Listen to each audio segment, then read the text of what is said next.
Howdy, Cowboy Gamer here, and you're listening to the 7th episode of the Portable Gaming Podcast. I apologize for how fast I'm going to go through these first few segments. I'm not going to probably spend as much time as I would like on certain ones, but I have actually I'm recording this podcast in two different parts. The last half, we're going to go a little out of order today, but usually I start with games I'm playing. However, I moved that to the end of the podcast, and I am doing more of a focused podcast on Final Fantasy X. So probably, if you're listening to this on YouTube or anywhere else, jump ahead 15 minutes if you want to get to the Final Fantasy X portion of this podcast. I've also brought in my best friend to kind of co-host, discuss, have fun on that part at least. So the first part of this I will be doing solo, but then I do have a friend, and I was able to get someone else on the podcast, so I hope you guys enjoy that. I would also like to give a shout out to, and I'm going to butcher this name, and if you're listening, because you always do, type me or show me how to pronounce this better, Nonscopo. He is one of my bigger fans, if I would say maybe biggest fan on my channel. He's listened to every episode, and I thank him for that, also for the feedback, the comments, so I appreciate the time you've put into listening. So let's get on to the gaming news of the week, and I apologize to start on a very depressing note, but Satoru Iwata, the president and CEO, well, I guess it's just CEO of Nintendo, passed away on July 11th. So a little while ago. For how saddened I am, I know I've never met the man, but he has done a ton for gaming. Look up, if you're listening to this, you probably already know about it, but look up some of his contributions, where he started, but he did some amazing things that just revolutionized gaming. His being able to compact two worlds in Pokemon onto one cartridge is still a pretty amazing feat, but just seeing that, he's done a lot of other stuff, and I kind of wanted to do a focused podcast on just the history of Satoru Iwata, but so many other podcasts are doing that, probably much better than I will ever be able to, but I had to start off with that as my focus for the news. It is really a sad day. My condolences go out to his family, his friends. I would like to do a little bit of a pause on this note because this does have some major implications. This guy ran Nintendo. He decided everything that was going on, and what is that going to do for the industry? As much as everyone doesn't see Nintendo as a major part of the tri-group that is Sony, Microsoft, and Nintendo, they kind of see Sony and Microsoft in their world together, and Nintendo's off doing whatever, but Nintendo still revolutionizes gaming. They come up with weird ideas, unusual ideas, and they get people to think in other directions, which I love. So right now, with Iwata's passing, that puts Shigeru Miyamoto and Genyo Takada in kind of co-in-charge state. Miyamoto, if you don't know, created Mario and Zelda, and Takada created Punch-Out on the NES. So original games. I guess I don't really know who is going to be chosen as the next CEO of Nintendo. I would, if I could throw in my vote, I would have to go with Shigeru Miyamoto. He is just a really well-known face of the company. Takada, he's important, but I I don't remember the last time I saw him on a video conference, doing something publicly or announcing something. Miyamoto, though, is at E3 for America. His English is pretty good, but he's kind of the poster boy for Nintendo. He's head of a department, but I could understand that he may get voted in as the president. The problem is, would he accept? He loves to create games. And if he became the CEO, the president, would it impact the amount of time? Yes. Therefore, he wouldn't have the time to put into creating games like Star Fox. I mean, he would have to give up a major role and just oversee everything. And I don't know how well that would work for him. Not knowing enough about him, he is still an amazing guy. I mean, everyone probably remembers back to the, Zelda Twilight Princess reveal of E3, where he comes out on stage with Zelda's sword and shield. I mean, I'm sorry, but people know him. Those are huge moments in Nintendo history, and I'm just going to say it again, my vote is on Miyamoto for president. I might even start that tweet just to see what I can do. On to hopefully less depressing news. Palutena, the amiibo, is an Amazon exclusive. I know all of us that buy amiibos hate exclusives, but guess what? There's another one, and now an online company got a hold of an amiibo. It's no longer physical locations. You have to order online, which stinks, but it is what it is. Monster Hunter X for 3DS got a release date in Japan for winter of this year, which is pretty huge for how big the Monster Hunter franchise is, so we'll keep our eyes out for that and see what happens. And finally, the biggest piece of kind of Nintendo news, even though Nintendo wasn't the one that said anything about it, and I will probably slaughter this guy's name as well, but Mojang's COO, Fubui, singled out Nintendo and explained why Minecraft hasn't come to their console yet. And his statement includes, "I've never heard a reason why we haven't ended up on Wii U or 3DS. It just hasn't happened yet. But he would love to be on all consoles." Mojang wants Minecraft because it's not about being on a single console. It is about getting it into the hands of everyone out there. Everybody should play Minecraft. It works on so many levels for different ages. Everyone seems to love it or want to play it more. It's just a massive game, so much so that it has Minecraft Con.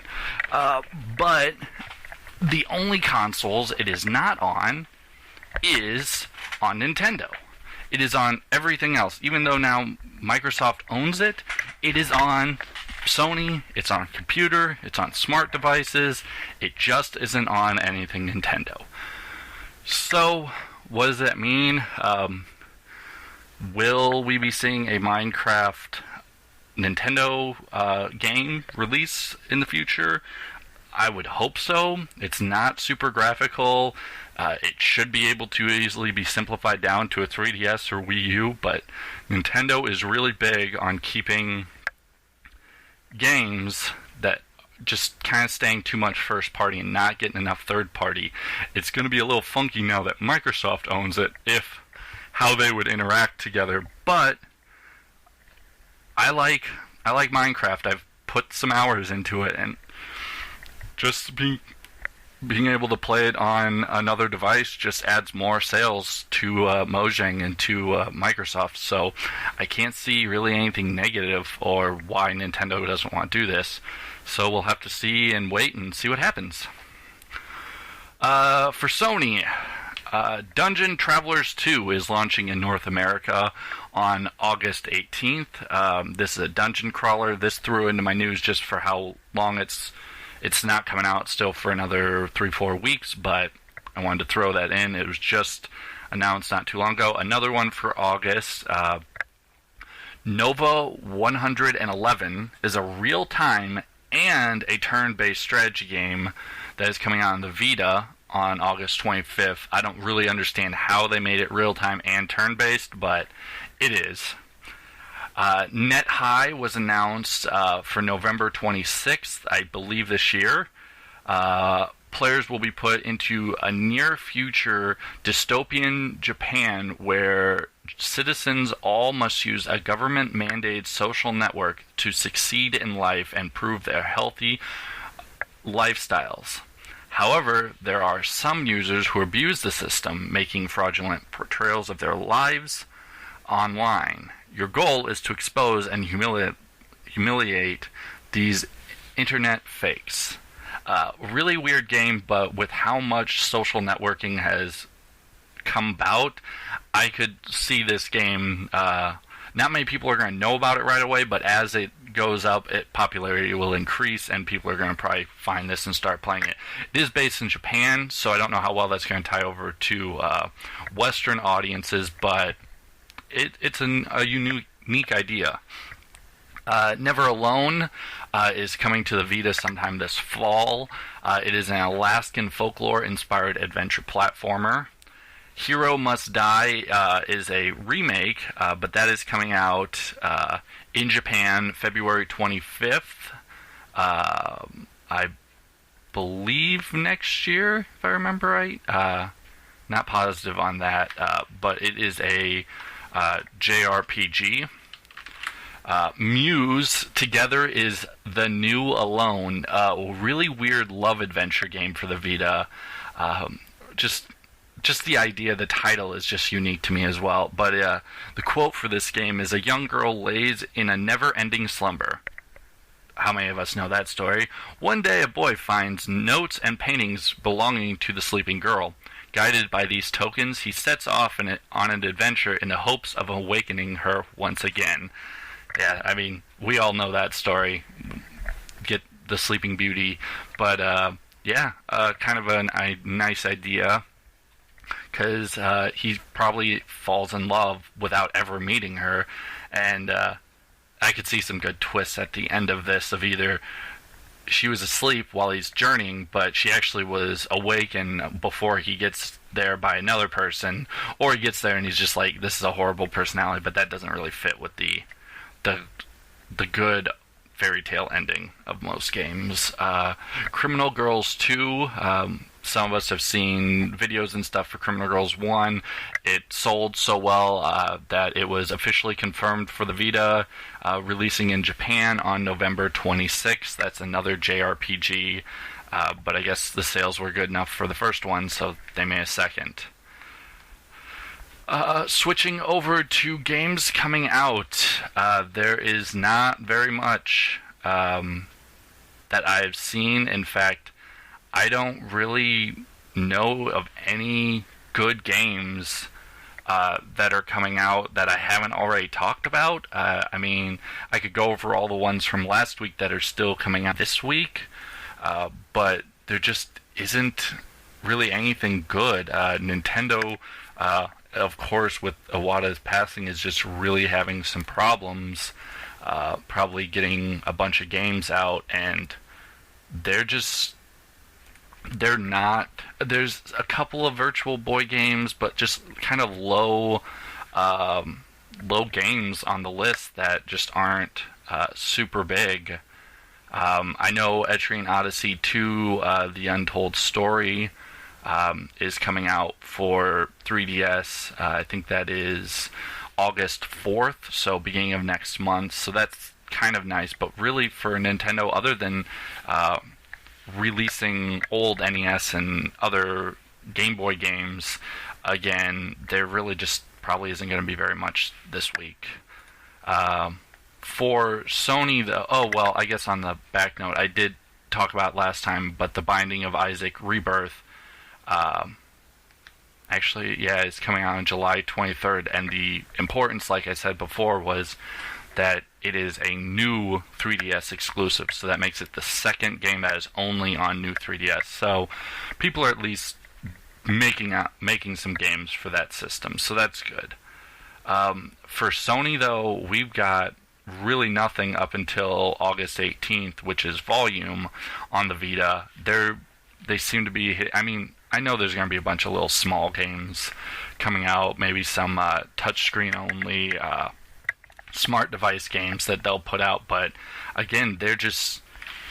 all the big games that people have been asking about, like Severed and Axiom Verge, I mean, all those are still coming out eventually. It's just people, they're really just going low on the, oh, this is coming out in a few months, just because of the smaller studios that are putting into these games.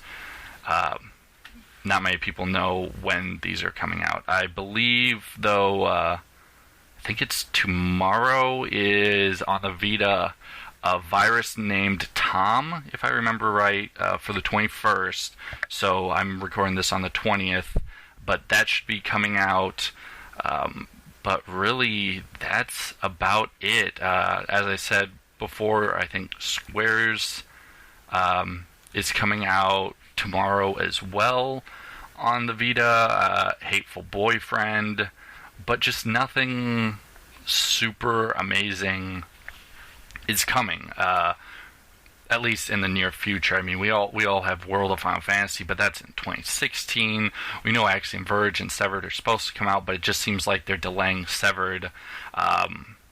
And Severed is being made by Drinkbox, but there was a little bit of news last week or this week on how they are... they're asking for a 2D programmer right now, so we'll see about what happens with that. They could just be having a problem with trying to handle all the amount of programming they need, and for being a really small team, I think 5 or 6, they need more help.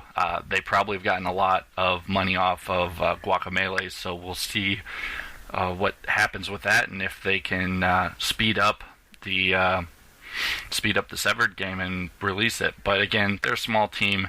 They're not on really any timetable budget, so they're probably just going to wait until they make the game that they really want to make, and until then, they're going to wait and keep us waiting as well. But all right, and now for my favorite segment of my podcast, the games I am playing for this week and in general. But I said before that I had something special and unique in this podcast, so I would like to introduce my best friend of 20 years, Bob, who also goes by Immortal Lemming online, and we are going to discuss some games we're playing, and then we will get into our love and passion for Final Fantasy X. Hello, listeners. I'm glad to be here. Thanks for bringing me on, gamer.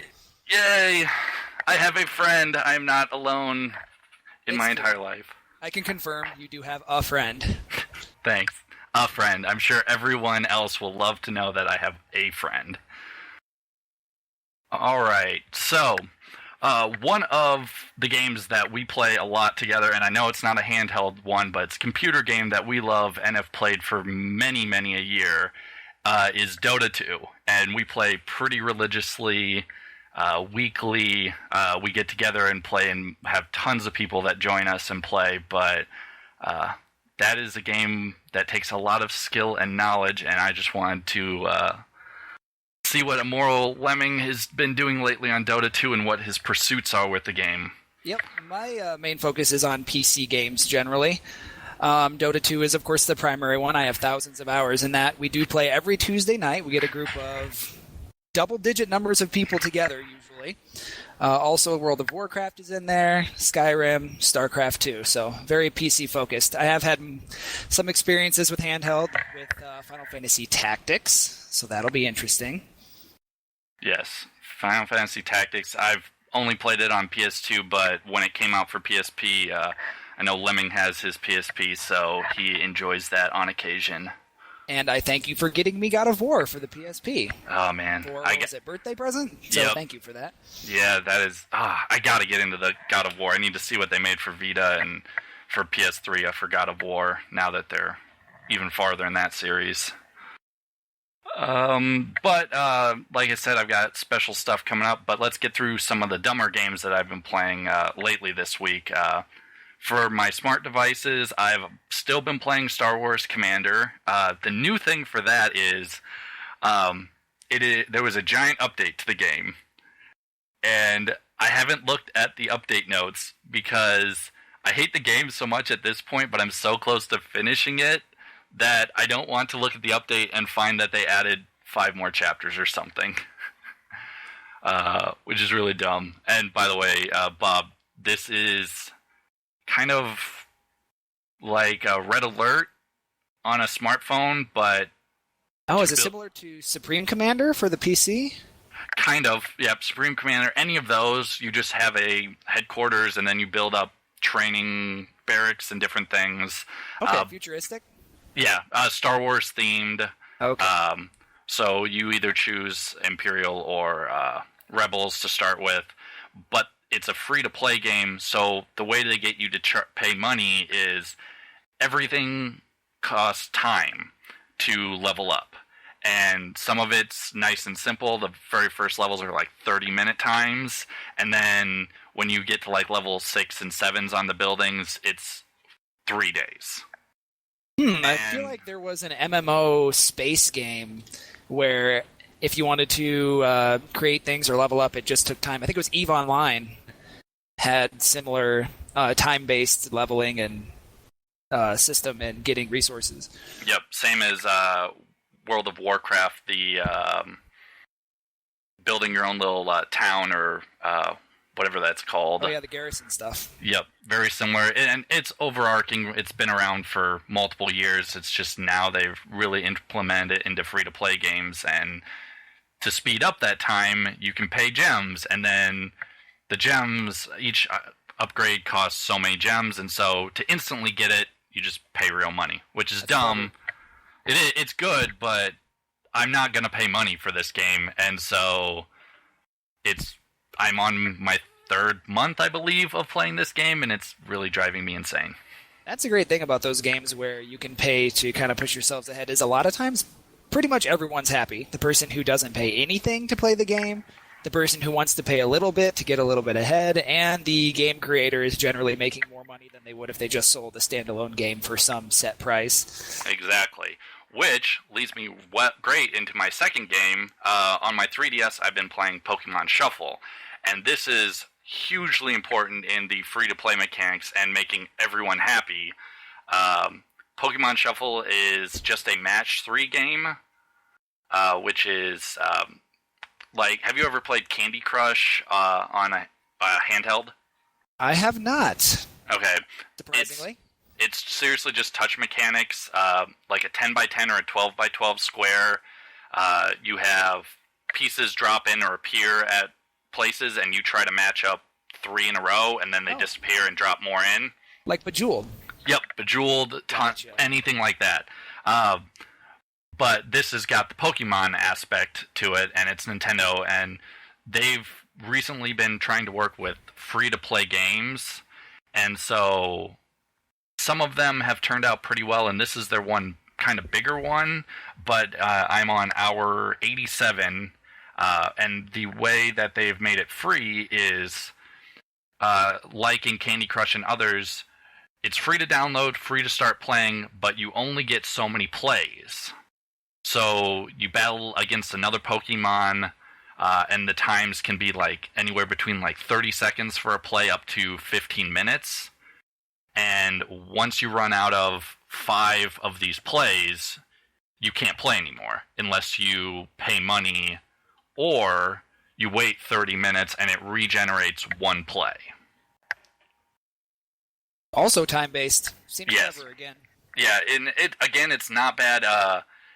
They just did a major update because they announced that 4.5 million people have downloaded this. Wow. And it's only on 3DS currently, but the hopes are before the end of the year that it will be coming to Android and iPhone games, and everyone will have access to it then. But it's really, Nintendo started this off and they were like, we want to just see how the free-to-play mechanic works really well and on a larger scale, and it's really turning out well, so much so that they're constantly every week adding new things or having competitions to catch bigger Pokemon or different things like that. So it's turning out really well for them.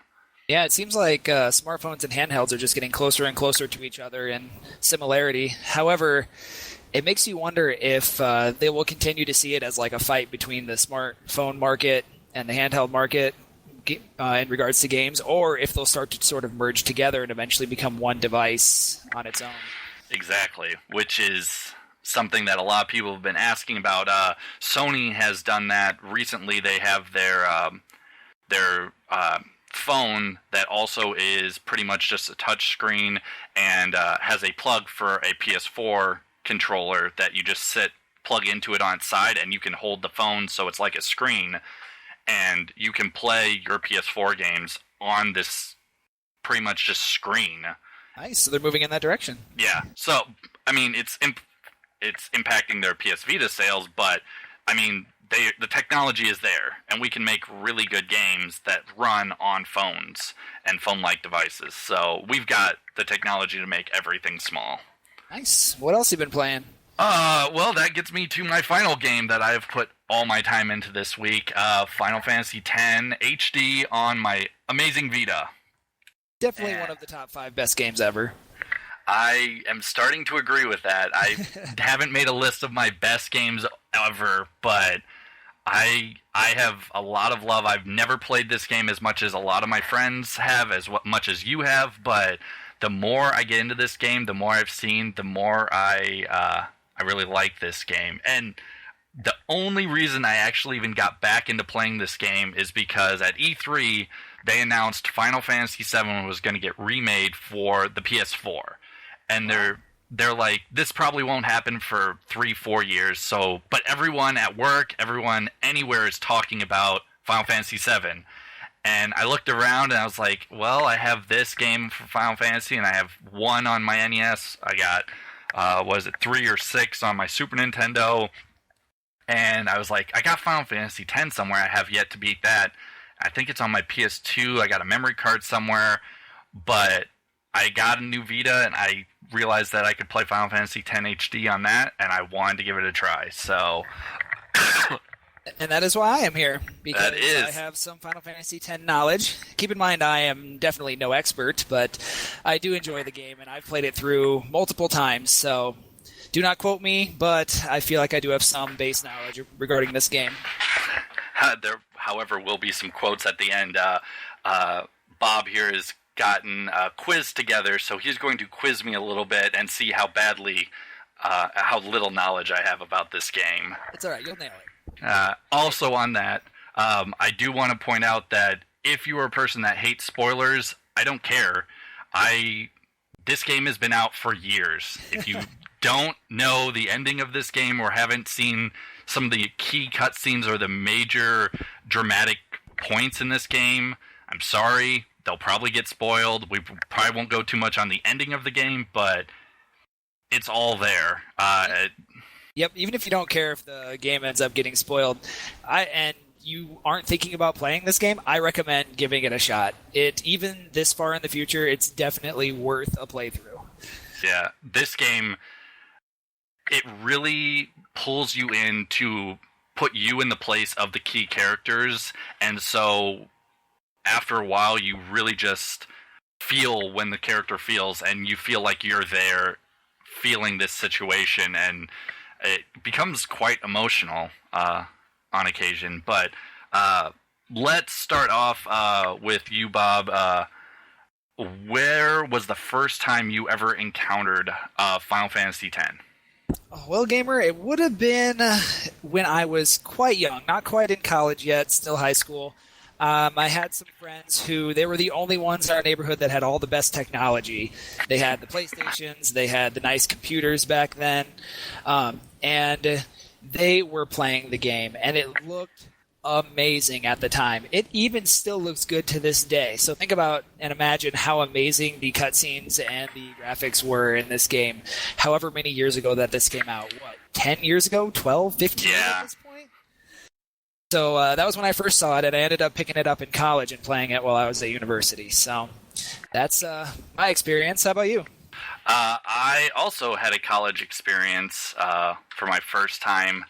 My very first year at college, my first roommate had a PS2, and he got a bunch of games. I really didn't know much about the PS2. I was a hardcore Nintendo fan back then, so I didn't really know. I just knew Sony had the PlayStation, and we had a guy down the hall that loved Final Fantasy and loved playing games in other people's rooms because he didn't have much money, so he just played what everyone else had.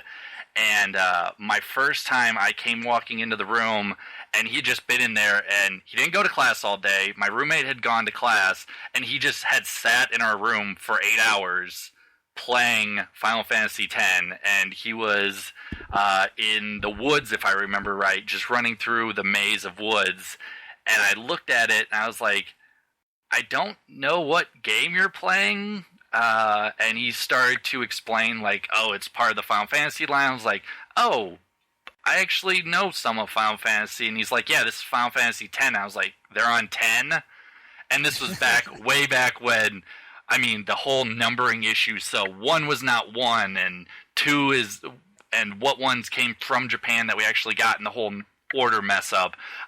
So I didn't know that there were actually 10 of these. We'd only gotten, I think, 4 of them in America, so I didn't think much of it, but just watching him play and seeing the fights, the whole, when he was talking to me, the fact of when you encountered something, the glass broke on the screen, and it just seemed amazing in the sound effects, and I was just like, that's really cool. Maybe I need to look into a game or get my roommate to let me play. And he's like, well, you're going to have to play after me or whenever I'm not here. And he was explaining that it's probably going to be 100 hours of gameplay. I was like, that's a large game.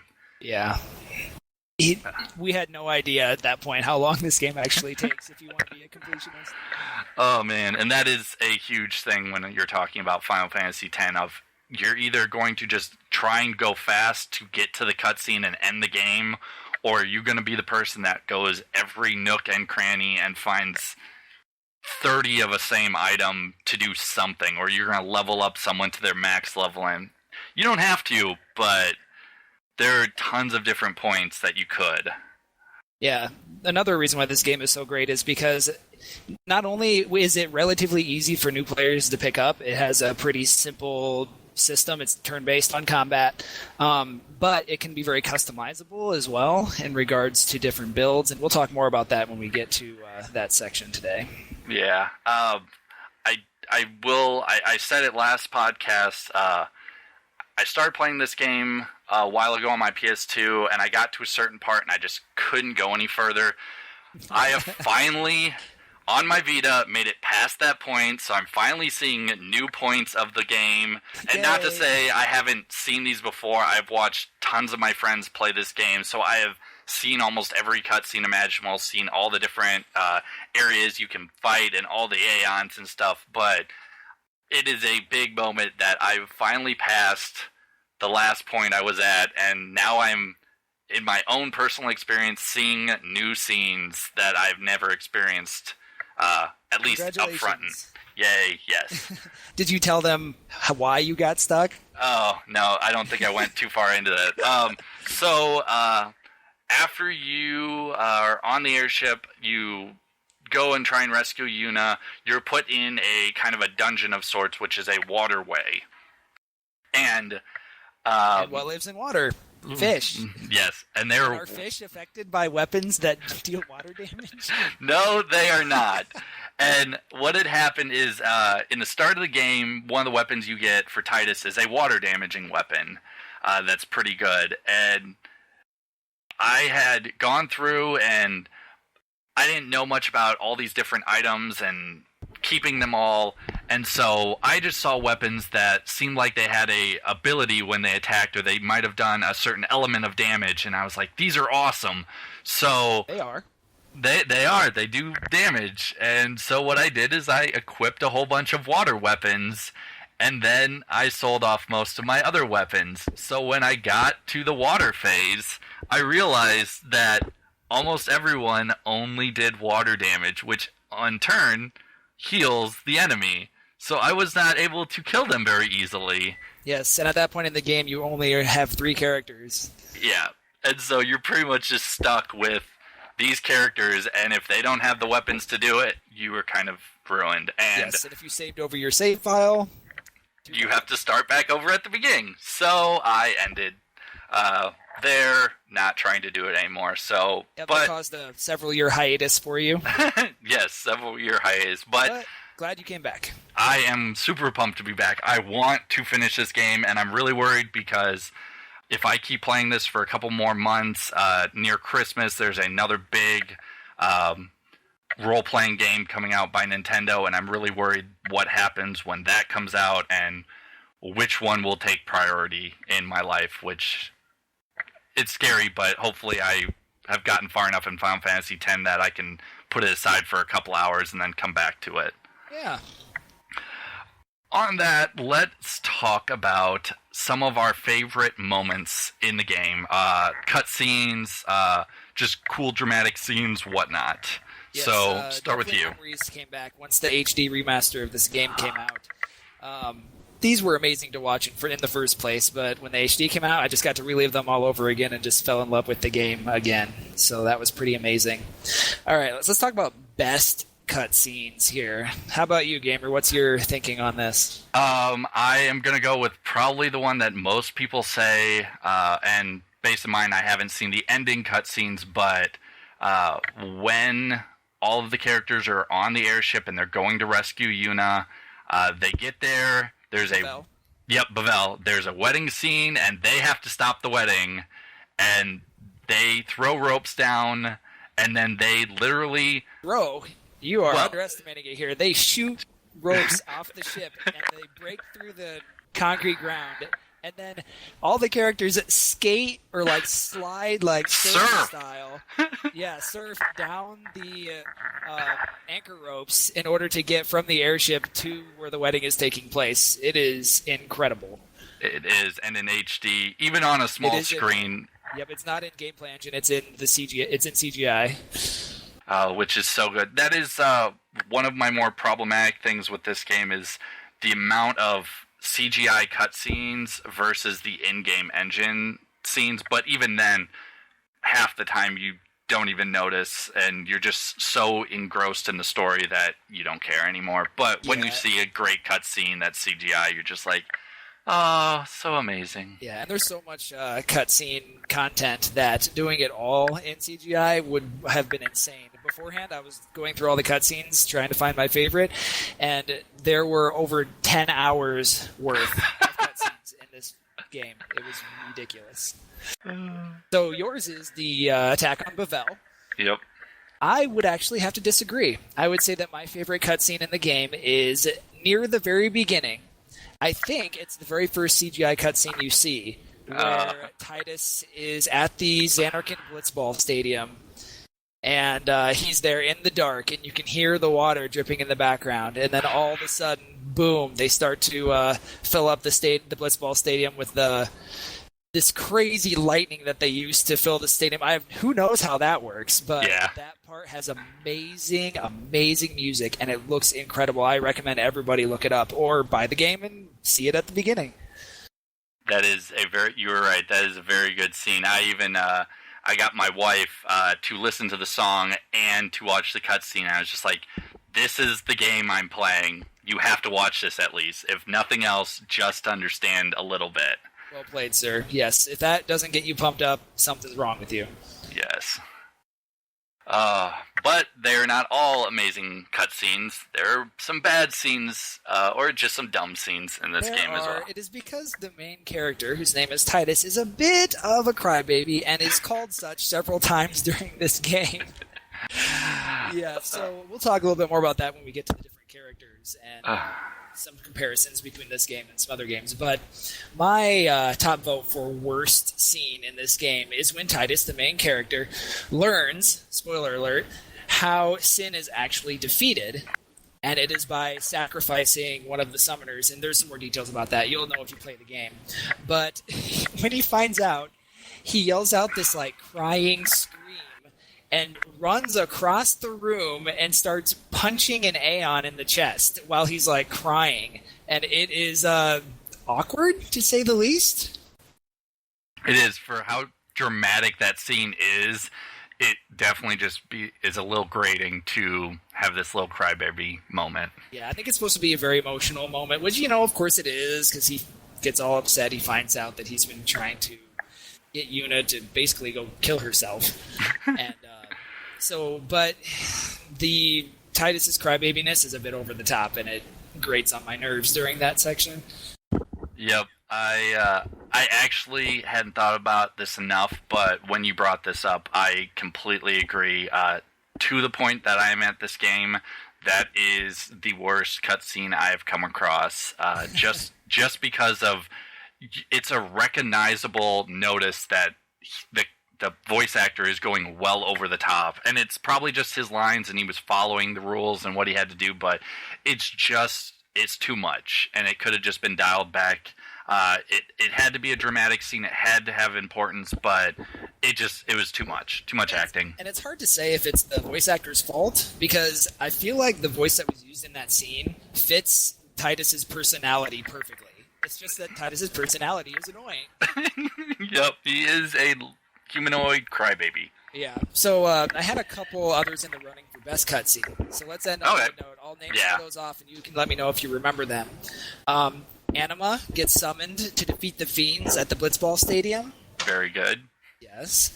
The airship destroys home. Yep, yeah. Also a good cutscene. Yuna summons Baleful while falling. Oh. Good. Oh, man.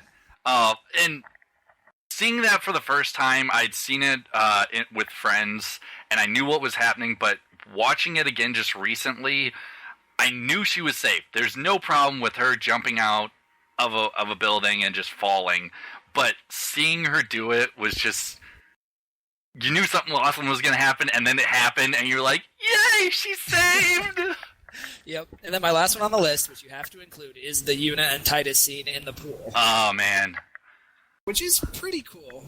The only thing I could think of while watching that scene, though, is they must be really good at holding their breath. Exactly. And if you play this game, you'll understand when you get to that point. But it has really good music. It is. I actually, when I got to that scene, it was really unusual because I was like, wait a minute, is Yuna just sitting, like, standing up in a lake halfway in? Like, what's going on? Isn't she cold, or... Is this deep or is it shallow? I can't tell. And you can't see the bottom, so you're like... And she's not wiggling her legs like she's trying to stay afloat, so It's just, like, weird what's going on. But, it saddened me that, for how good that scene is, it starts with in-game footage and then switches to CGI and then goes back to engine, which... That's true, I forgot about that. It's still a good scene, it's got amazing moments, and it's very emotional. I actually noticed that my eyes were a little wetter than usual. I didn't start crying, but I was getting to the close point of just seeing how beautiful that scene looked. And then you just had something in your eye. Yeah, pretty much. Just a little speck of dust. But then right when it was getting really good, it jumped back to in-game engine. I was like, aw, I would have loved to have watched another 5 minutes of CGI like that, but what are you going to do? Yep.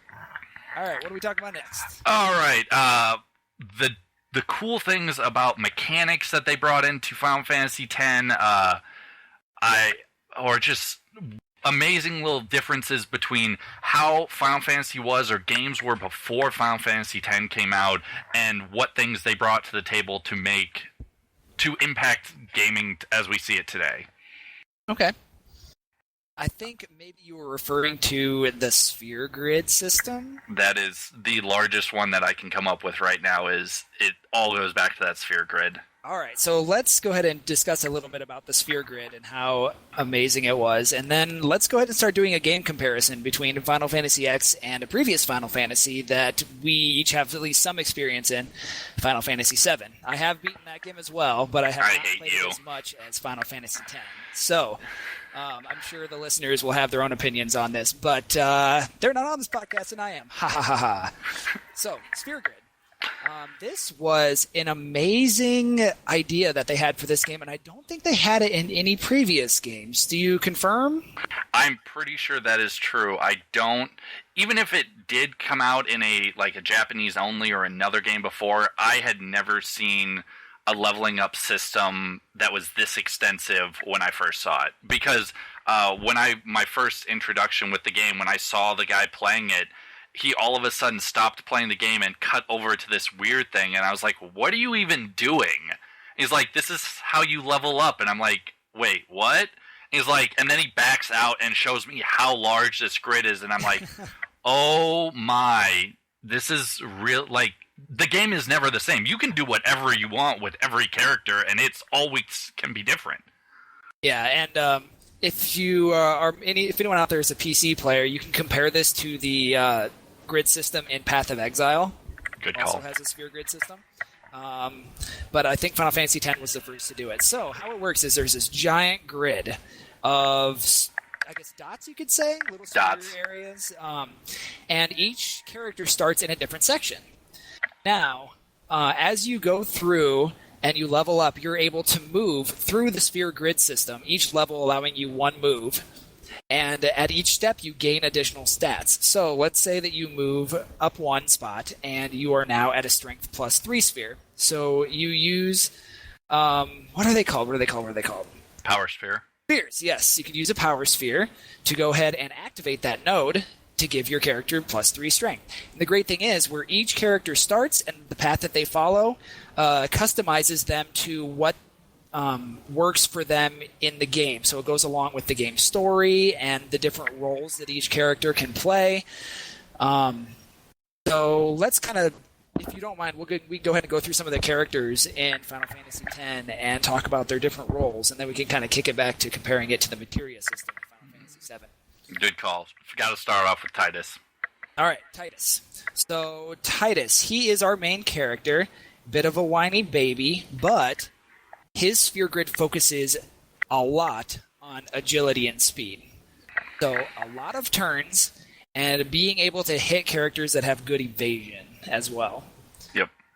A very fast character. He even learns spells like Haste, Hastega, stuff like that, Quick Hit, all things that if you've played Final Fantasy games before, they probably sound familiar. So he's your main character, and he does a lot of fast attacks, not super strong. Give me another character name. I gotta go with Yuna, just because. Big point. You would almost have to call her a co-main character just because of how important she is to the story. She is what's known as a summoner, so she's able to bring aeons she is able to get the power to summon an aeon by praying to the Faith, which is, you'll know more about that if you play the game and learn the story. Her grid system focuses a lot on magic, of course.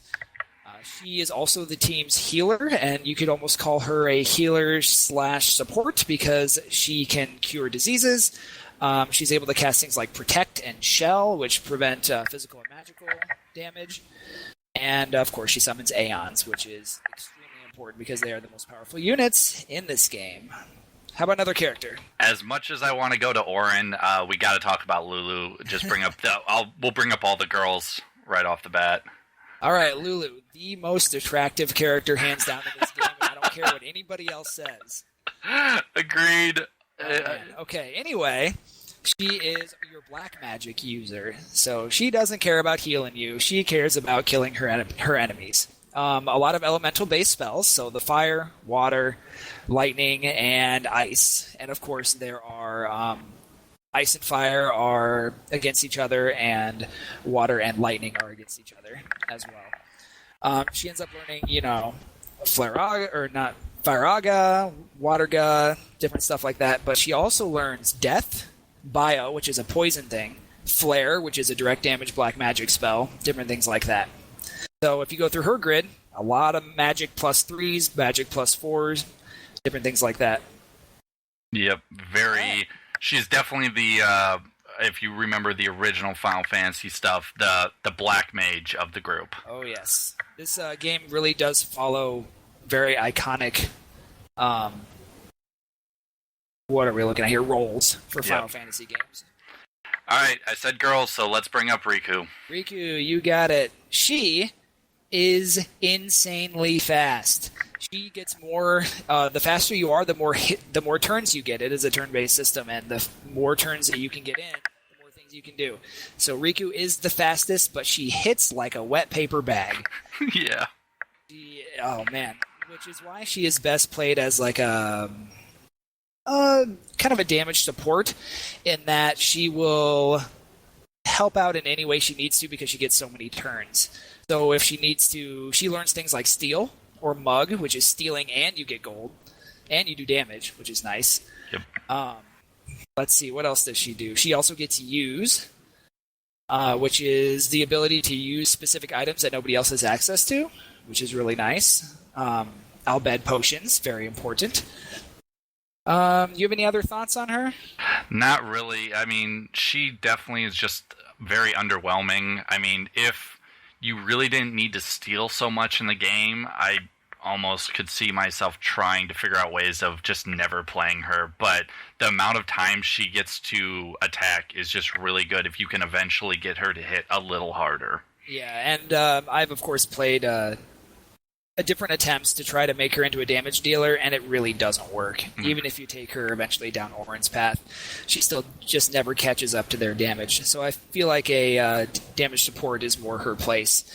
Doing a lot of different, maybe even getting her some of Tidus's spells, haste and stuff like that, or some of Yuna's spells like Esuna in order to cure stuff. Yep. Just being able to assist out however she needs to do. Yep, and she is an Albed as well, which means that in this game she is part of a group of people that are very mistreated. So that, but she's a very happy-go-lucky person, so it helps counteract that depression that you would feel if you were part of a minority. I guess you could almost call them a race that get looked down upon. Yep. The other problem, it doesn't affect too much, but you come across her a little bit later in the game. So you meet her early, and then she really doesn't join your party for a little bit. So it just seems like everyone else has already started leveling up and getting farther along by the time you get her. Now, the experience and amount of experience does go and flow with the game, so you are very little, you level up faster in the beginning, and then takes longer and longer, but it just seems like she's always behind. She just never catches up. Yep, I guess I can get that feeling too sometimes. Yep. Kimahri, he falls in the same line as Riku. Kimahri is a Ronso, and he is the sworn protector of Yuna. Kimahri does sort of fall into the same category as Riku in that he's not necessarily good at any one particular thing. Of course, Riku has her speed. Kimahri, he's very vanilla. He can go in any particular direction. He starts in an area of the sphere grid where he gets sort of well-rounded. He becomes a jack-of-all-trades, master of none. He's not really good at any one particular thing. He's the character that I always have the hardest time figuring out what to do. I've tried him as a mage, I've tried him as a damage dealer, I've tried him as a support type, and he never seems to be really good at any particular thing. His biggest advantage is, in his sphere grid area, he gets access to Ultima later in the game, which I'm sure we will talk about a little bit later. The reason why we talk about that you can sort of customize these characters in different ways is that each character has this path that they follow, but once you reach the end of that path, you are not even close to done with the game yet. So you are able to use different spheres to unlock other people's areas or jump to other people's areas. So if you decided you wanted Kimahri to fill out his area and then become a magic user, he would go to Lulu's area. If you wanted him to be really fast and be able to use steal and use, you would take him to Riku's area. If you wanted him to do damage, you would take him over to Auron or Wakka's areas, and we'll talk about Wakka and Auron here in just a minute. You want to add anything about Kimahri? No, just that I kind of like how it's weird. You think about playing this game and Tidus is the lead character and you think about him as being important, yet when you start the sphere grid, Kimahri is the centered grouping, and everyone is around Kimahri. It's just a little weird since he's the sworn protector of Yuna. He's with her at the beginning, but it seems like they should have just swapped Tidus and Kimahri. But Kimahri is just a good rounded that he fits in anywhere. Tidus is gonna just be that melee damage user pretty quickly. That's an interesting idea. I hadn't thought about that. Yep. We got to go into Auron. He's too cool. Auron is the man. He is the, I guess you could almost call him like the tank / big hitter of the characters in this game. His Sphere Grid is all about plus to strength, which grants him additional damage, and he gets a ton of plus health spheres as well, which gives him a ton of HP. Another great thing about Auron is that a lot of his weapons that he gets have piercing, which are able to pierce through armored enemies. Kimahri as well gets a lot of piercing weapons, which is able to pierce through armored enemies, and that is required for some of these enemies because otherwise it takes a long time to kill them.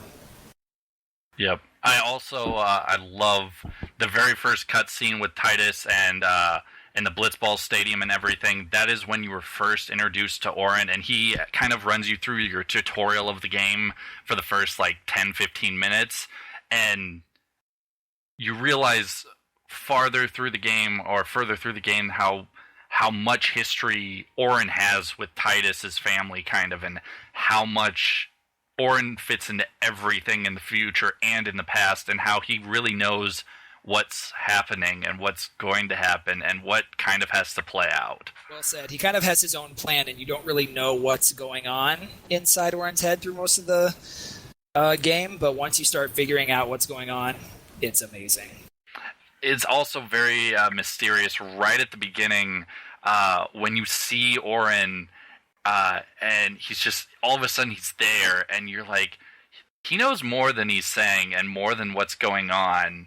Yep. And then he looks up at the main enemy of the game and is like, okay, if this is how it's going to be. And you're just like, there is so much more to Auron than meets the eye. Well said.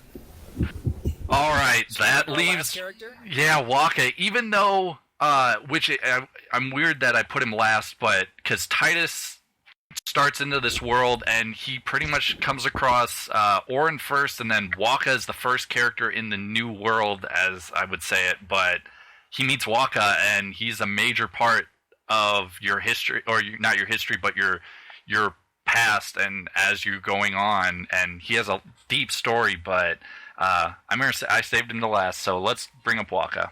Yep, he is madly in love with Lulu. Yeah. Which is relatively obvious from playing this game. Wakka, his Sphere Grid area focuses a lot on accuracy.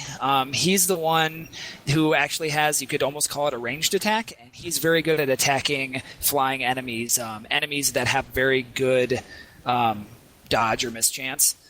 That's what his Sphere Grid is very good for. He also gains a ton of HP, almost as much as Auron.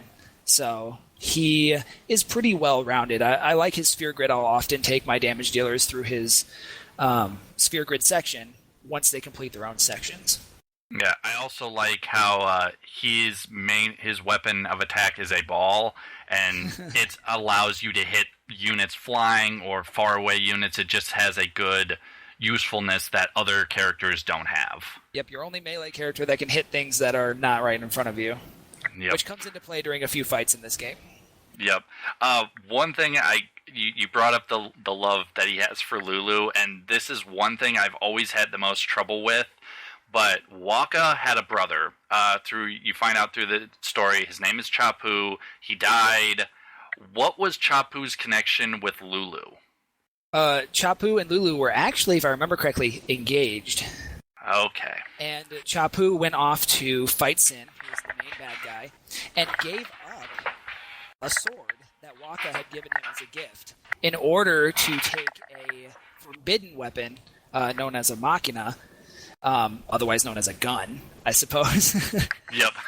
To fight Sin. And Tidus actually gets this sword later from Wakka, and Lulu is pretty upset that Wakka gives Tidus the sword that used to belong to Chapu. Yeah.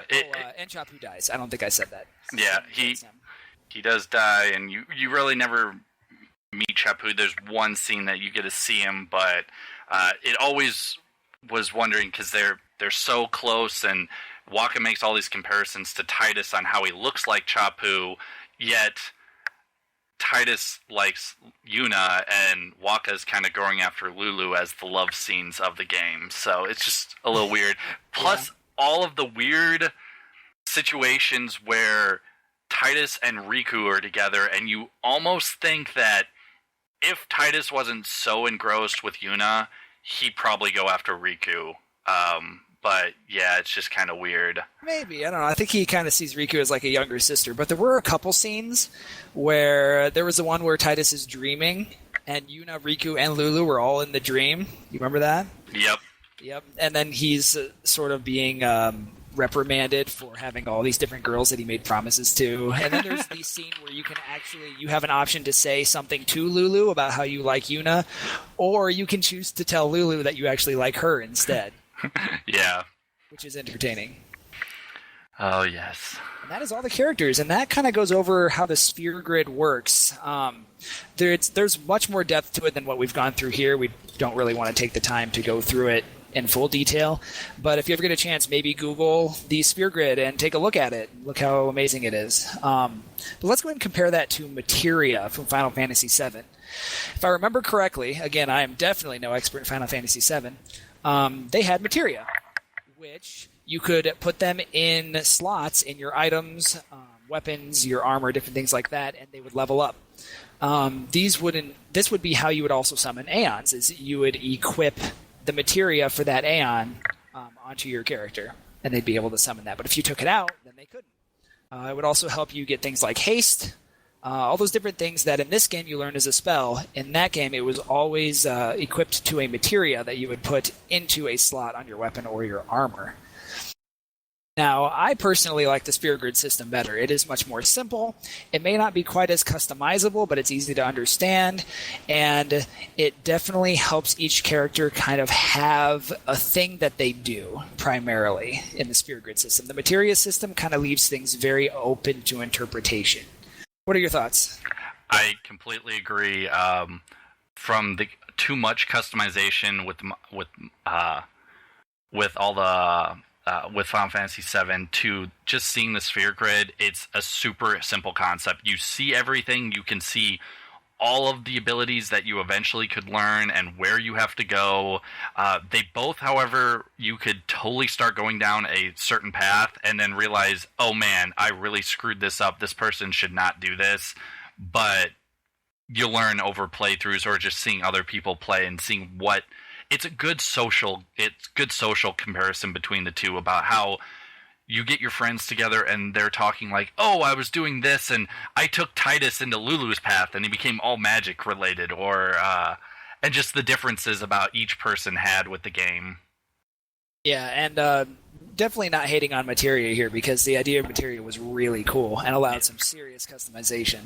It was a really neat idea, and it ties in with the story as well because of how Materia is created. Let's do a few other 10 versus 7 comparisons. Let's compare Tidus, the main character for 10, and Cloud, the main character for 7. Now, this one, I have to give Final Fantasy VII the edge.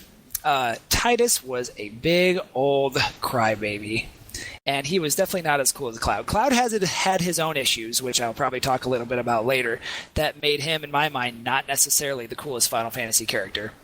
But he kicked some major booty. Cloud was awesome, and he was always very determined. Never really let anything get him down. Tidus, also determined, but man, he whined a lot. Any thoughts? That's the biggest drawback. Anyone that's played Final Fantasy X for any more than 15 hours, or even just watched some of the cutscenes, has seen how much Tidus whines, and it's always the drawback to him as a character. And anyone that isn't Tidus, Cloud in general, Cloud can't whine more than that. He just can't. Yep, and while I was thinking of the comparisons between these two games, it really occurred to me that there were a lot of similarities. For example, there's an upfront enemy that you end up facing, but there's also kind of a behind-the-scenes enemy, and we'll talk a little bit about that right now. Let us compare Final Fantasy VII's Sephiroth with Final Fantasy X's Sin. Sin and Sephiroth. Sephiroth, you could almost consider him a counter to Cloud, and there's a big history behind Sephiroth. Sephiroth may be the coolest Final Fantasy character ever, possibly. He's definitely on the list. Now, compare that against Sin. Let me give a little background on Sephiroth first. He was a part of a group that Cloud was a part of. They worked for a corporation, and they were, I guess you could call them humans that had been improved. However, Sephiroth had been improved by taking some, I guess you could call it the DNA or some part of an alien species and splicing it with him, which made him incredibly powerful. Now, Sin, on the other hand, let's have you talk a little bit about Sin. Sin is just... You're always wondering when you're playing the game in the very beginning what Sin is. You just see it as this fish-like black ball creature that appears in different kind of forms on the aspect of how much you see of it each time. But you never really get a full idea of what Sin is and how Sin is created, at least in the beginning of the game. He's a force of destruction. You definitely know that. Yeah, he very comparable in Force of Destruction when Seymour summons his Aeon when all the fiends attack at the Blitzball Stadium, and all of a sudden they just all go pop.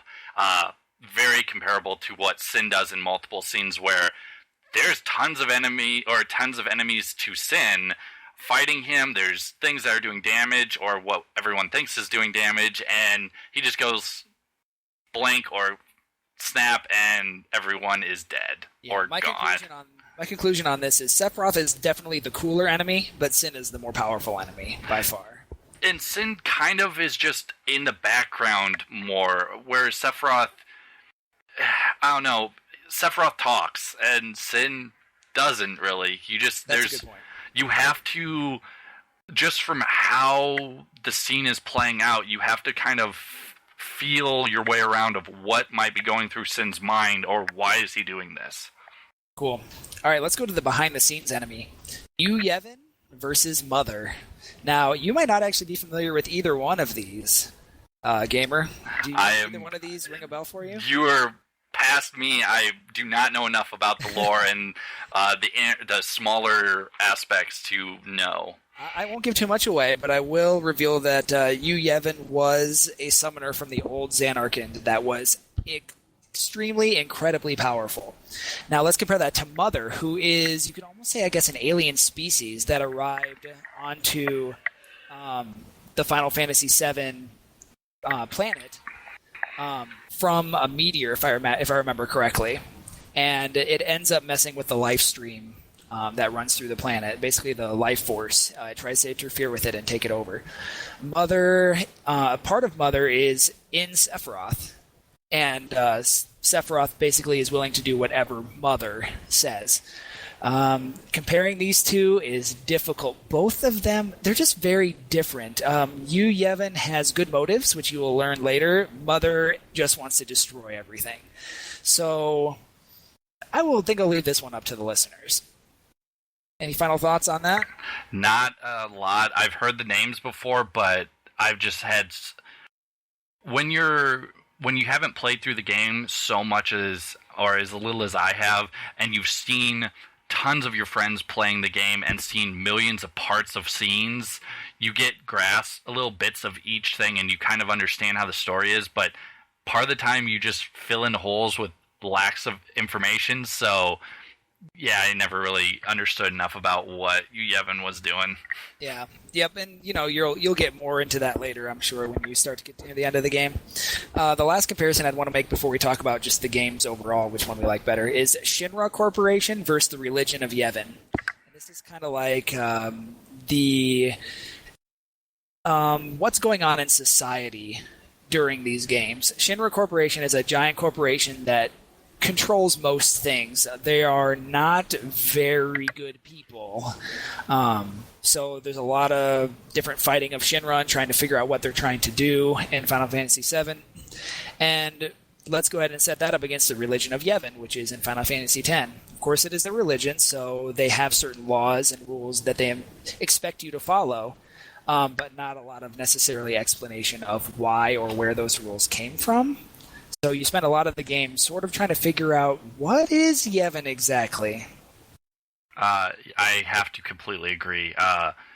Yevon, for all intents and purposes, has a just dominating religious theme and ties back into what was going through culturally at the time of so many religious aspects, taking from multiple different religions in the world throughout Earth, Japanese Buddhism, Catholicism even, and you have different characters in Final Fantasy X even that some just follow.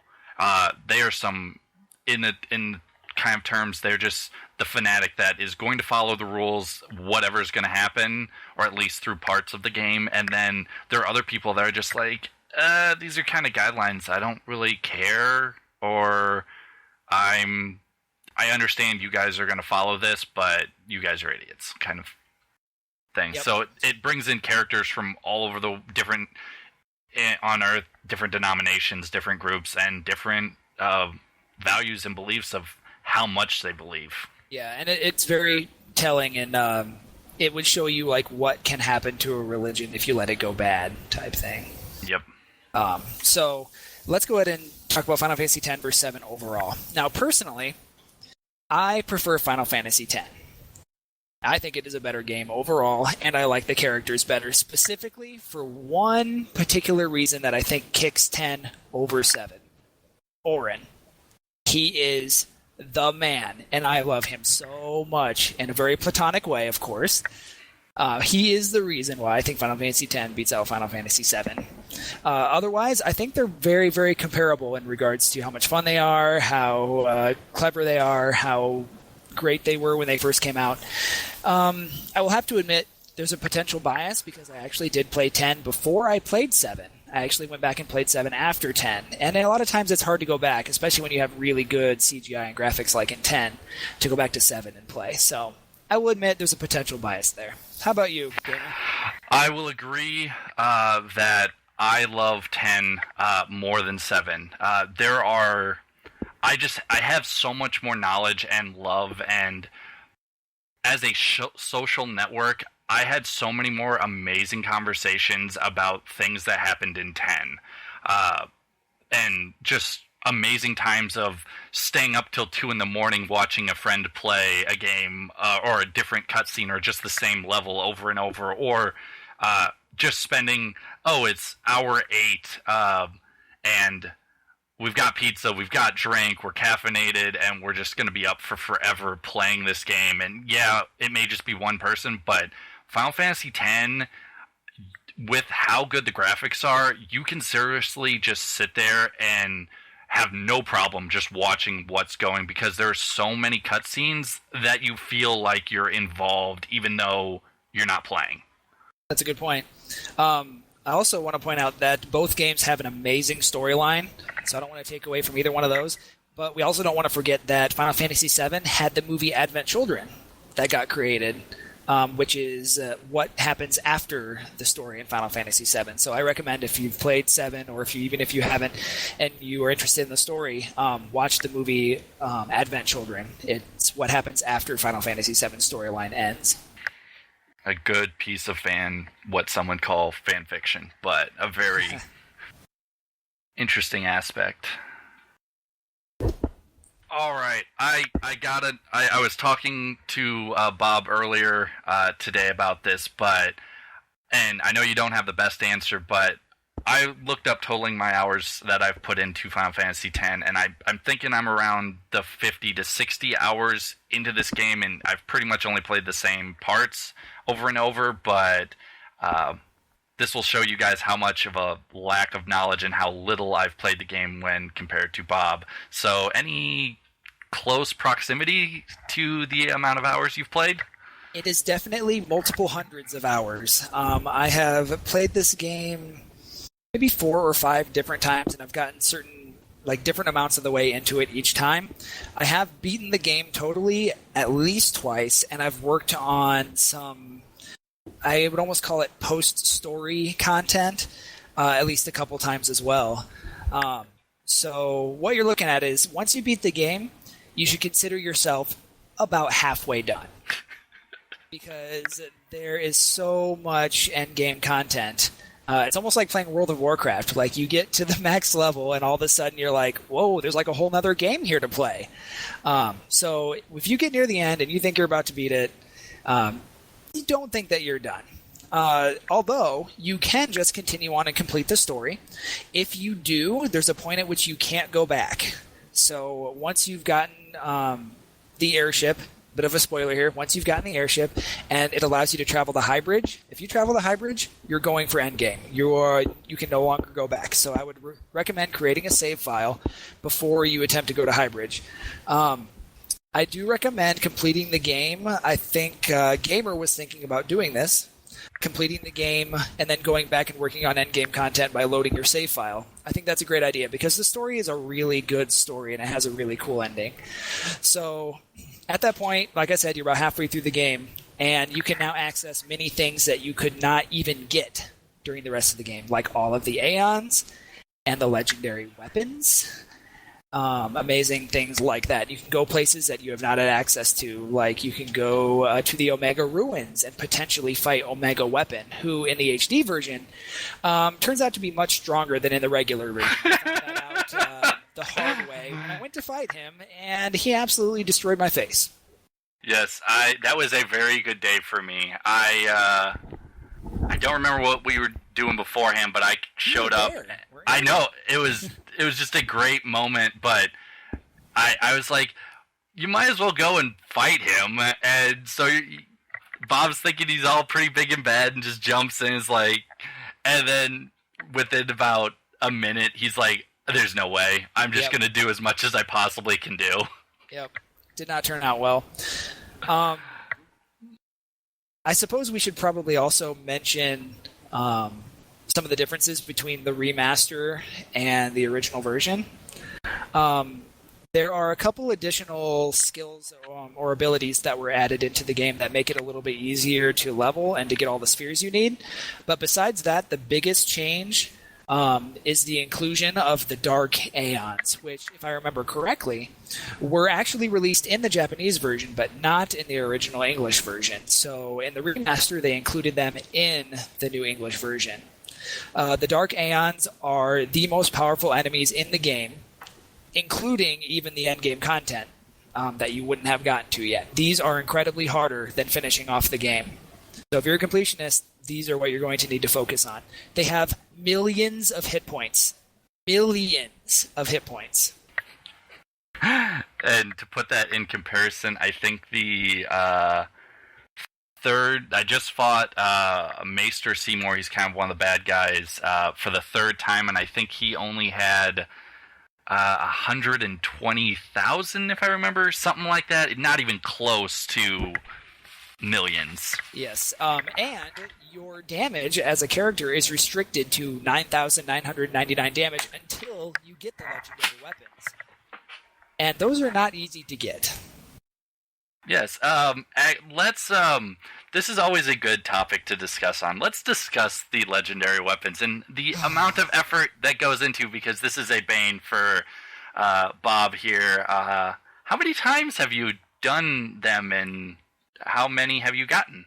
I've gotten most of the legendary weapons in 2 separate playthroughs, which means I had to do these terribly annoying mini games or different little things you have to get done in order to get these weapons. They are not easy to get. Not only do you have to find the weapon, but you also have to get the crest to unlock part of the weapon, and then you have to get the sigil to fully unlock the weapon. So each legendary weapon requires 3 parts. Now, to get the sigil is generally the hardest part. For example, there is a place called the Thunder Plains, and in order to get the sigil to unlock Lulu's legendary weapon, you have to dodge, 200 lightning bolts in a row. I think that is right. It's 100 or 200, but yes. It's insane. In a row. If you get struck by a lightning bolt, it starts over at 0. And if you save while you're doing it, it resets it to 0. You have to do it with no saves. So painful. Yes. I think the only way I did it when I was in college was by being too hyped up on soda and staying up at night in the pitch black on my bed, waiting for the little lightning beforehand to show itself so that you can dodge. And you have about a half second to push the button properly to dodge the lightning bolt. And that's not even the hardest one to get. The hardest one to get is Titus's sigil, which you have to do this really, really annoying chocobo race. So be prepared for a lot of frustration if you attempt to get the legendary weapons, and you need them in order to complete the endgame content, the Dark Aeons. You cannot beat them without it, because you cannot get past the 9999 damage unless you get the damage limit break, which is on the legendary weapons. However, one great aspect, if you are not currently playing this game and someone else is playing it, and they're on the point of trying to get the final weapons, it is definitely fun to just go watch and see their frustration. Just don't do the mistake that I did and think that it doesn't look as hard as it is, and try to be like, oh, that's not too difficult. Give me the controller and I'll beat it for you in like 5 minutes. It doesn't work. Yep, you felt my pain there. Yeah. However, the Chocobo race does have a good aspect of it. Short enough that you don't do it and you're like, just one more time. Just one more. And then before you know it, you've done it for a half an hour, and you're like, well, I've already put a half hour. I might as well do another half hour to try and do it. And then 3 hours later, you still aren't any closer to completing it. Yep. But you're just really mad. Yep. Yeah. It's one of those, if you are really doing it, you might want to set aside a week and just be like, okay, this week I am only going for this one, and play it for an hour or so, get fed up with it, and be like, okay, I'm going to take a break, come back to it. Yeah, but start at some of the easier ones, so that way some of your guys can at least get strong. For example, if you enjoy playing Blitzball, that's how you unlock Wakas. And Riku's is not too bad. You just have to go do these little cactuar race things, which is kind of fun. And of course, you can't get any of the legendary weapons until you get the airship at the end of the game. So don't even think about it. Yep. That was actually one thing I was talking to Bob. The Chocobo race with Titus, I was going through, and you have to train up a Chocobo from being a stupid Chocobo to actually being able to run and do what you need it to do. And so you go through 4 training, and the very last one is the one that you have to do a race. There's balloons that take off time from your race time, and there's birds that add time. And so you're going through, and you have to do this perfectly, so you end at 0 seconds, if I'm correctly. Yes. And you have to end the race with a 0 second time. Which is insane already. It requires you getting a certain number of balloons and only hitting so many birds. It's really messed up. It's like 17 or 18 balloons, and you can only get hit by like 1 or 2 birds. Yeah, which is insane. But so I'd had problems with learning the Chocobo, and he starts off by really having his own mind, and you're like, seriously, stupid bird, run the way I tell you to run. And you just have to kind of run kind of in a straight area and finish by dodging and doing different things. But then the last one is racing and getting the balloons and dodging the birds. And like I only played it twice and I got it done, and my second time I got 0.6 seconds, and then I flipped out because I was like, are you kidding me? If I could have just done... And I was like, I know. And I'm like, what happens if I would have got 0, 0, 0? What, like... I probably would have punched you in the face multiple times. But just in seeing that little aspect, you get a little taste when you're doing that Chocobo training, and then you see how hard it is, and then later on, if you didn't know about it in advance, you learn that, oh, this is how I get the ultimate weapon. Oh, man, why do I have to go back and play this again? Yeah. Yeah, but, I mean, they are little mini games, and they're kind of fun, and it's a good challenge to go against, so I definitely recommend, giving them a shot. Give them a couple hours, see if you can beat the different things, and then get the easier legendary weapons. Getting Yuna's is pretty easy. You just have to defeat Belhime or something like that. Belgamine. Yep. At her temple. You have to defeat all the Aeons. So that one's not too bad. And hers is really good to get because Yuna being able to break the 9999 damage limit with Holy is pretty amazing because that thing does so much damage. That is a great spell. In order... Actually, I have a question on that. I know the best 3 spells in the game, and it's Ultima, Flare, and Holy. Ultima's got to be first. Do you put? Should we? Are we ready to jump to the Final Fantasy X quiz? Okay, we can do that. There's not much left to talk about. I mean, so yeah, let's jump to this quiz, and I will. The best spell / ability / special / skill in the game. Okay, best. What would you say? Skill, spell, overall, just the number. Spell, ability, special, or skill in the entire game. I mean, you think that you would go damage first off and just say Ultima, but I think I actually want to go with Hastega. Not a bad answer. I would put that probably in the top 5, but the correct answer was Ultima. Because I'm totally telling you what's correct or incorrect in an opinion-based quiz. I would have also have accepted Autolife, which you will know nothing about yet, but you will. I've seen the word a couple of times, and I actually need to read up on that because I don't know what it does. You should hunt it down in the sphere grid. It's somewhere buried in Riku's area, hiding. Oh, lovely. Is it behind like 4-level key spheres? Yep, something like that. Great. All right, best character that you can get in your party. Well, with how much love you have for Auron, I'm gonna go with Auron. Darn, you know me too well. It is Auron. Best Aeon. Oh no, I'm blanking. Too much pressure. No, I don't know the name. It's the in the Blitzball Stadium. Anima. You're thinking of Anima. He is an acceptable answer. I also would have accepted Yojimbo. Okay, Yojimbo's just interesting as he's different from the other Aeons. Yeah, and he's the only Aeon that can one-shot the Dark Aeons, and there's a lot of interesting stuff behind that. So, if you want to know more, you might want to Google it or look it up. Yojimbo, how to beat the Dark Aeons. In other words, no matter what you think about this game, there's always more to learn. And if you think the game is short and it's like, oh, this is a normal Japanese role-playing game, it's only 150 hours, and then you really look in depth, you're like, how is this not a 1,000-hour game?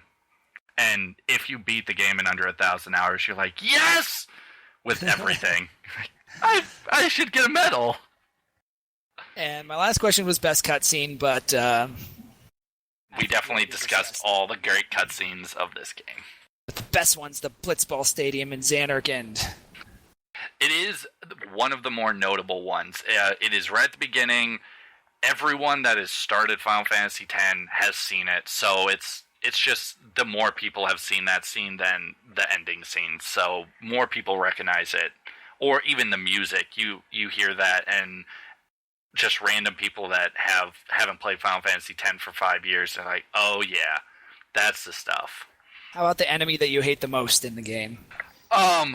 Any of the enemies, I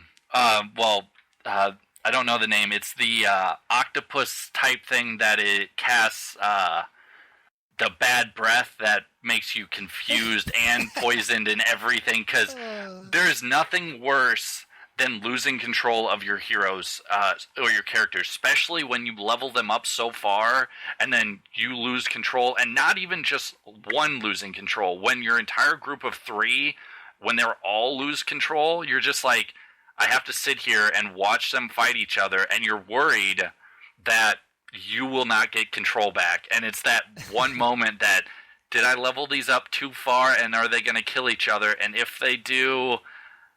yes. I have to seriously start over? They are going to kill each other. Confirmed. The enemy you're thinking of is called the Marlboro.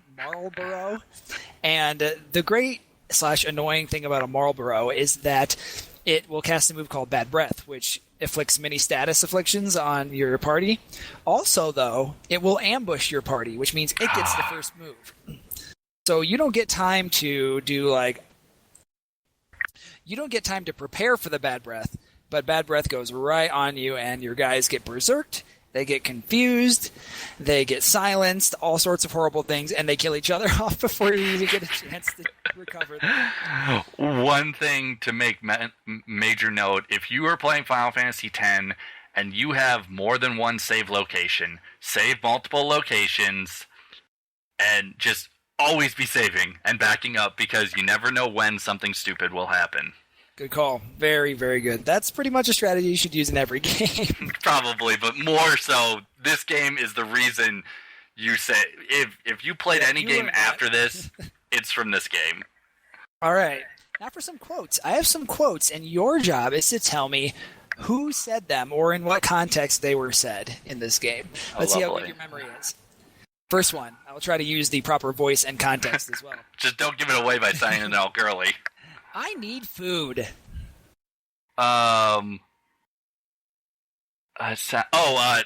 Titus, when he is right at the beginning, he's on a ship with Riku and nobody understands him. Very close. It is Titus, and it's before he meets Riku. He is in the ruins. He had just been chased by that giant fish. Oh, yeah. Okay, you're right. Yep, and it's where you really start to realize that Titus is a little whiny crybaby. All right, not bad. You got the right person, but not the right context. Let's go with the next one. Here we go. Proper voice. Stay away from the summoner. You're a bad man. the two little random people you come across.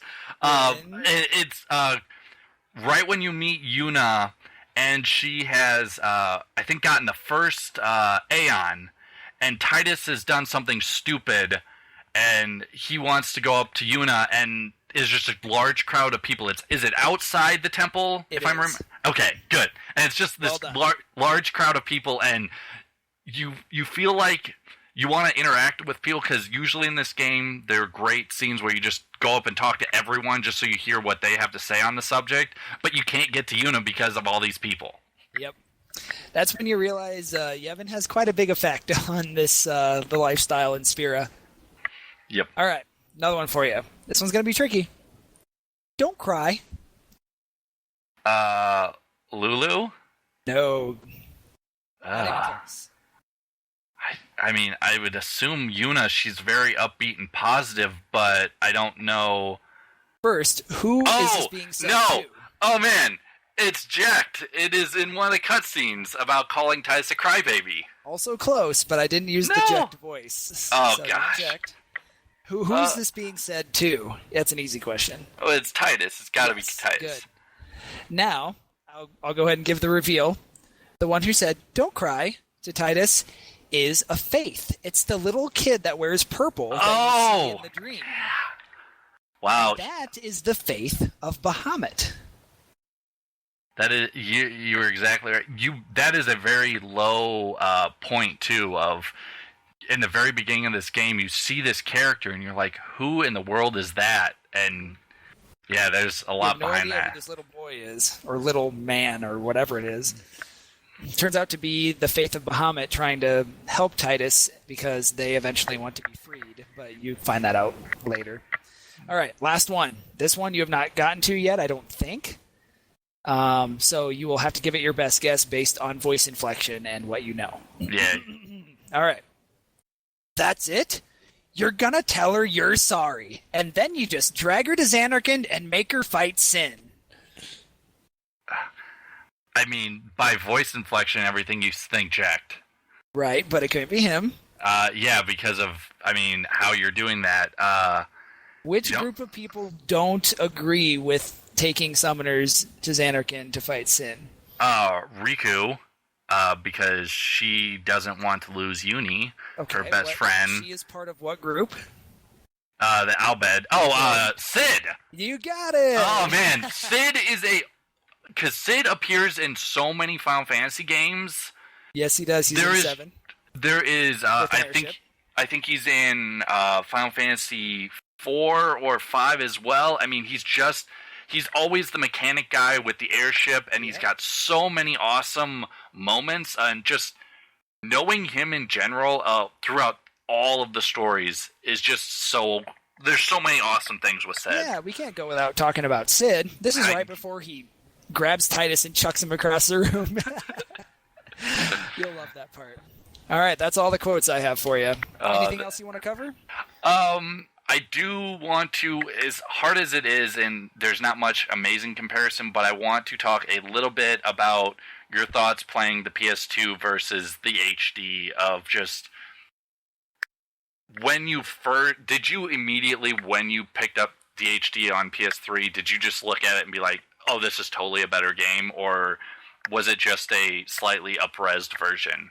I would say it's the second option. I would say just slight differences. In fact, it may have been just because it was so long between my different plays, but it basically felt the same to me. I really liked the addition of the Dark Aeons and the additional skills that help you, with your sphere grid stuff. So that was a definite improvement, but just minor differences, I would say. I do want to pause a little bit on those abilities that you get. They are extract and then the name of spheres. So power, speed, ability, and mana. And in this game, for the sphere grid, one of the hardest spheres to get a hold of in the early game is ability. And it's mostly just because you have some and you burn them all right in the beginning, and then you have nothing. And it kind of slows down your grid progress so that you're like, oh, I'm by Lulu and I want to learn all these spells, but I can't because I don't have ability. I really like moving this extract ability or extract whatever, moving it so early to the beginning of the sphere grid. And so almost every character has one of them, and just being like, oh, I need to extract a sphere so I can make sure I have tons of spheres. Spheres also, when you get into customization, really you need thousands of these to level up guys, your Aeons, and give them more power and HP and everything. So spheres are just, you gotta have a lot of them. Yep, if you're wanting to min-max your characters or be a completionist, you're definitely going to appreciate those new abilities that are included in the HD version.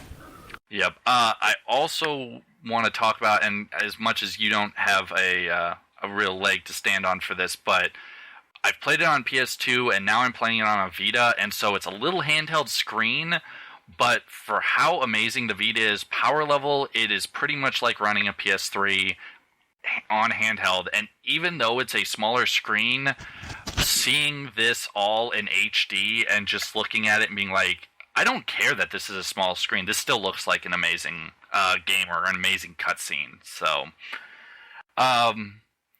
well, I guess this is kind of ending on a worse note. We got to figure out some way of ending on a positive note. Maybe just one amazing point left. But what were your thoughts on the amount of grinding you felt you had to do in this game? There is a lot required when when you're getting sort of towards an important fight, and you want to be prepared for it, so you spend a little time leveling. But the leveling actually is relatively enjoyable. It's not too bad. One of the things that is a little annoying, but you don't really want to make a shortcut around it, is the fact that you have to have each character involved in a battle in order for them to gain experience. So you end up spending a lot of time in battles that should be really quick, switching your guys in and out, which makes it take longer. Yep. However, it doesn't bother me as much as leveling in other games. It's still relatively enjoyable. That is one thing that, if this is just me being like, Sony, if you're ever listening to this, and I highly doubt Shu would ever listen because I probably only get 10 to 15 listeners a week, but if you ever hear this, if you make a PS5 and you remake this game again, two things: all cutscenes CGI, and put in, like Nintendo does for a lot of their Pokemon, or their newest Pokemon games, experience share, so that not everyone has to be in the fight. Sometimes you really want to put everyone in the fight because, yeah, you want to have Kamari come up and steal, even though he doesn't do damage, but it's an attack, so he gets the experience. Or Riku to mug someone and get the item, because they're not going to do much damage in that. Or it's just weird to have Yuna or Lulu come in and all of a sudden you're attacking with Yuna's little staff, or you're hit with the stick so that you don't kill the enemy. Yeah, you're like, man, if I get my tanks in here, they'll one-shot this guy. So you actually have to think about how to bring in guys so everyone attacks once or does something once, but you don't kill them. Yep. That's why every character eventually gets some kind of a stat boosting move, so you can use it without hurting the enemy. For example, aim on Waka, or cheer on Titus. Yep. Pray or on guard, or pray. Yeah, different stuff like that. And you definitely want to learn these abilities and know that they're there, because there's nothing worse than realizing that, just auto-attacking really quick, and when you should have been like, Waka maybe should have aimed, and then Auron could have gotten his last hit and ended it, so... Yeah, and you could probably... I don't know for sure, I've never done it, but you could probably beat the game only playing 3 characters. Nope, I take that back, because there's parts in the game where you only have access to 1 or 2 characters, and if they're not leveled up enough, you just lose. On that back. You need to be working on pretty much everybody. On that note, though, I didn't know this at the time, which was weird. I actually had to go into it, but Kimahri has a solo scene where he has to fight some Ronso, and it is completely based on whatever level Kimahri's at. So no matter what, even if he's still level 1, well, level 1 would probably be it probably wouldn't work to get you the best stuff that you want to get out of the fight, but you could still beat it, so... It's a tricky fight if he doesn't have the right spells. Yep. But, yeah, you could try and... You definitely come into problems where you're like, man, I just don't want to have to waste the time of bringing in this person, or you're just like, Riku and Kimahri just aren't doing a lot yet. They're so weak. Why do I have to worry about leveling them up? But you just need to push through. The only times I go against that is when I hit a save sphere and I'm running up towards a boss fight or what should be a boss fight, and I'm like, I don't want to swap everyone out because I know I'll take more damage, and that means Yuna is going to spend more MP healing everyone back, or I have to use items, and I want to have as much health and heal and MP and everything as possible before the fight, because there's nothing worse than spending all your MP healing and then getting to a fight and being like, I can't cast Holy? Are you kidding me? Also, just so everyone knows, Ultima, Holy, and Flare are very expensive. And very strong. Yes. Okay, we gotta end on a really good note, because, yeah, grinding is grinding, but I want to talk just a little bit about the emotional journey that this game puts you in. The main overarching story, Tidus gets taken from his homeland and moved in time, and so there's this being alone and meeting people and creating bonds and friendships, and then loss. So you've got tons of different emotional things across the entire gambit. But this game, it's a long game. You have a lot of different things you can do. The story is always the same, but the paths you take to end it is always different. If you want to seriously have Auron kind of start down his path and then jump into magic, you can do it. It's not recommended usually, and if you're going to beat the game, you're probably going to completely fill out the sphere grid for everyone, but just so much customization, and the amount of times that you realize that you actually have to take a step back and realize this is a game. I'm actually not Tidus. My dad actually wasn't a jerk to me, or I'm not hating my dad. Like, there are moments where you have to all of a sudden realize, or all of a sudden just that crystallizing moment, you're like, oh, this is a game. I can put this down. It's very easy to immerse yourself in this game because the story is very engaging, and it always stays fresh because there's always things that you need to be doing. There's different things that get revealed in the story as time goes on because Tidus learns more and more about the Spira, the land that he's in. You learn more and more about the religion of Yevon. You learn more and more about your other characters that are in your party. You gain additional characters. You gain additional Aeons. It's really great for keeping you interested and engaged. I definitely recommend this game. I will completely agree. If you can get your hands on a copy, however you have to do it, if you want to go out and buy a PS2, also on that note, if you buy a system just for this game, it is still worth it. Agreed.